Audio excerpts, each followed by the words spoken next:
Mesdames, Messieurs, merci de votre attention. Nous sommes ensemble dans le cadre de notre émission périodique La Table Ronde en présence d'un invité de marque. Il s'agit de Monsieur Christian Yahya Bono, islamologue français. Et nous avons parlé, c'est une émission à deux parties.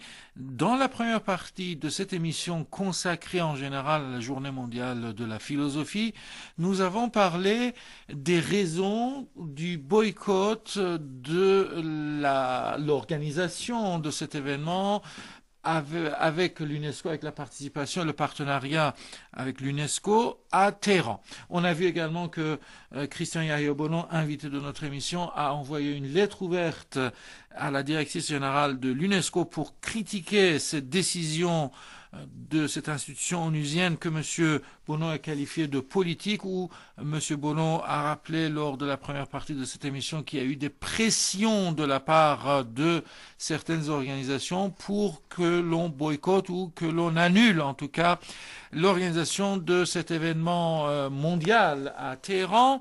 Et donc, c'est sur cette conclusion que nous avons terminé la première partie de cette émission. La deuxième partie avec vous, Ahmad, vous me laissez un peu me reposer et reprendre un petit peu langue. Merci beaucoup, Nima, pour lancer le sujet.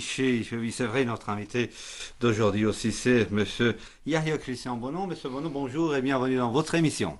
Bonjour et Parce merci. qu'il faut appeler cette émission s'appelle l'émission de Monsieur Bono, parce que, s'agissant de la philosophie, nous sommes quand même très loin d'avoir même une connaissance approximative de la philosophie. Monsieur Bono... Permettez-moi également d'avoir une pensée pour le philosophe français spécialiste des questions internationales, notre consultant Pierre Dortiguier, qui est exactement, qui nous accorde vraiment, on fait régulièrement des entretiens. Monsieur Yahya Bono, vous nous avez en fait de parler des raisons qui ont été évoquées par l'UNESCO pour justifier sa décision de boycotter la Journée mondiale de la philosophie en Iran, et vous avez dit que voilà, aucune de ces raisons n'était valable à votre point de vue.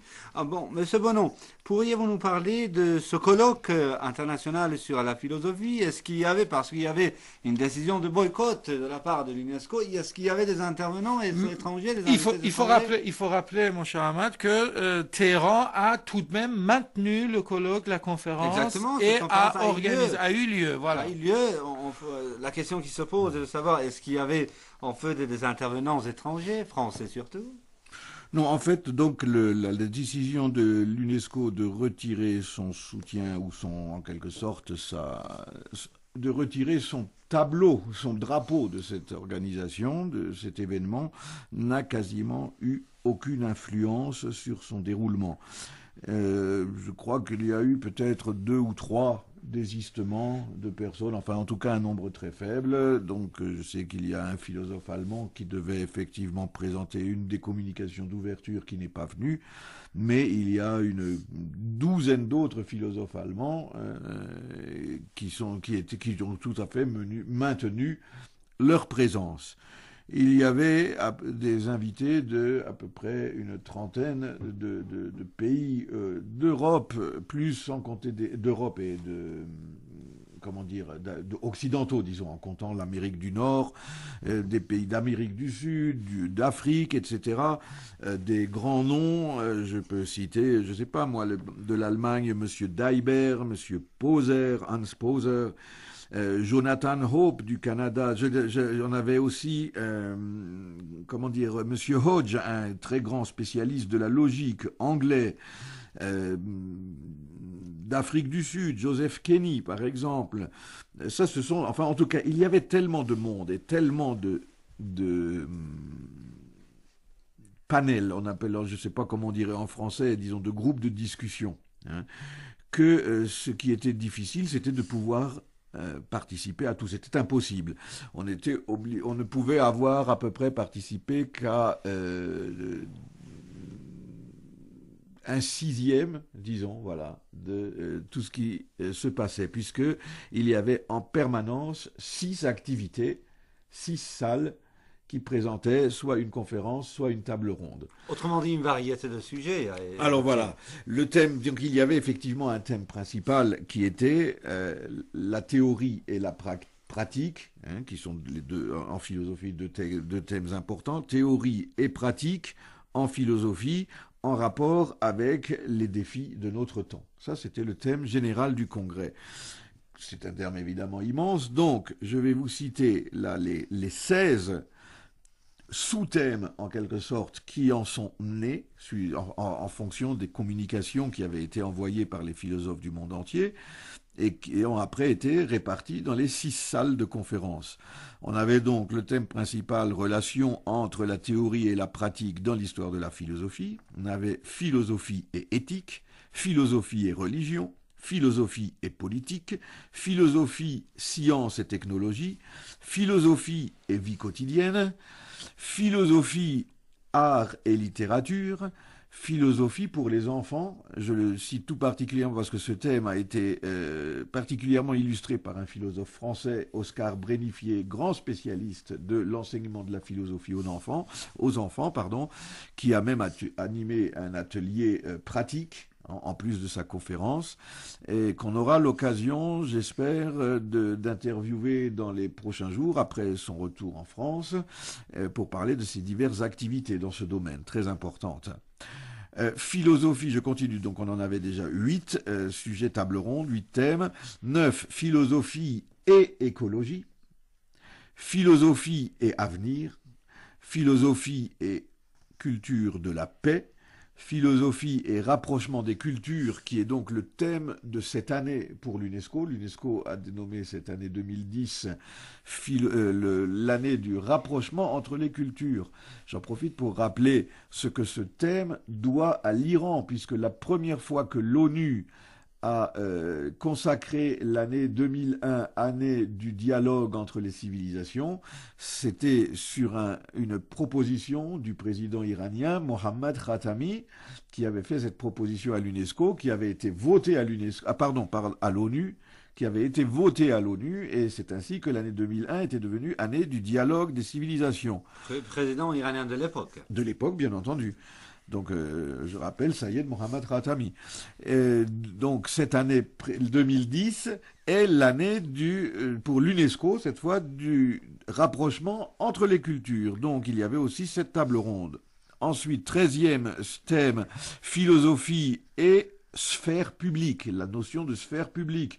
Et je dois dire qu'à ce niveau-là, ici, nous avions une intervention de Sarah Shariati, la fille du célèbre penseur iranien Shariati, qui est intervenue.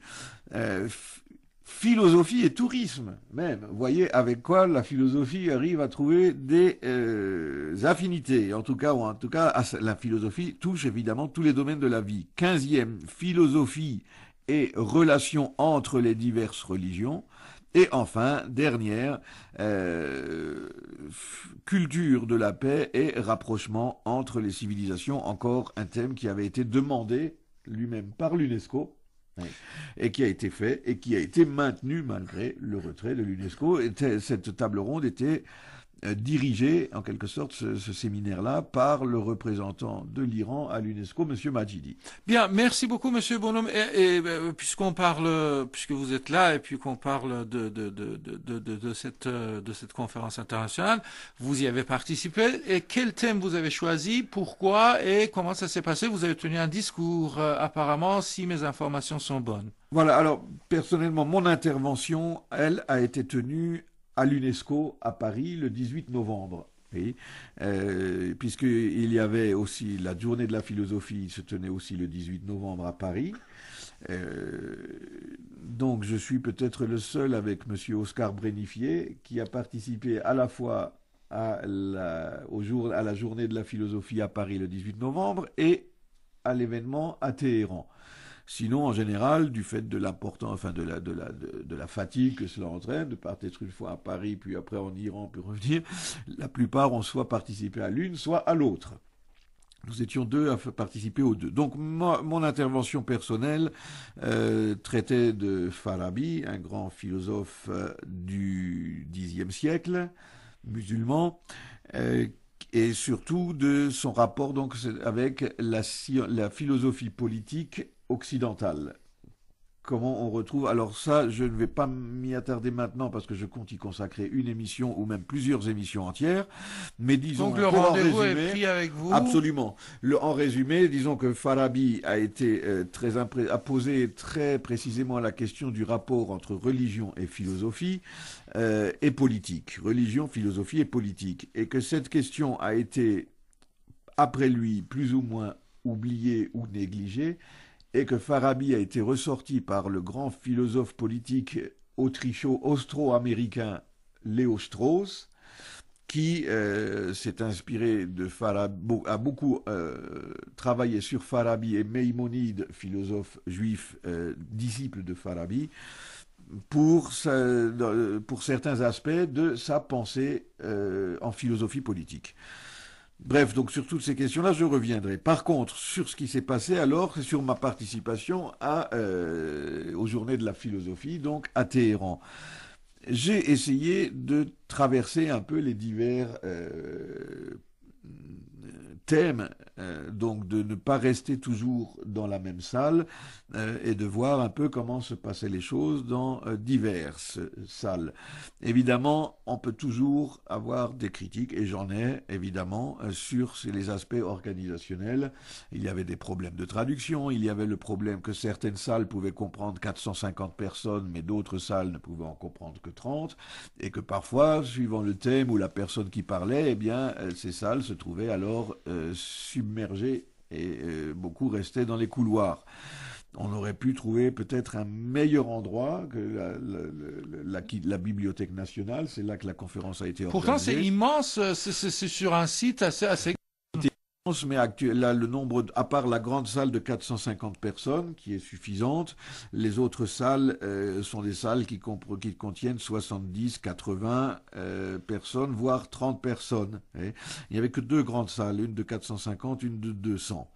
Donc c'était, pour l'importance de l'événement, pas suffisant, ou alors il aurait fallu encore étaler l'événement sur plus de 3 jours, mais ce qui n'est pas possible non plus de garder des invités du monde entier, vraiment du monde entier, de la Chine à l'Afrique du Sud, du Brésil à la Finlande. Et ça serait intéressant rien que de faire la liste des invités de ce côté-là.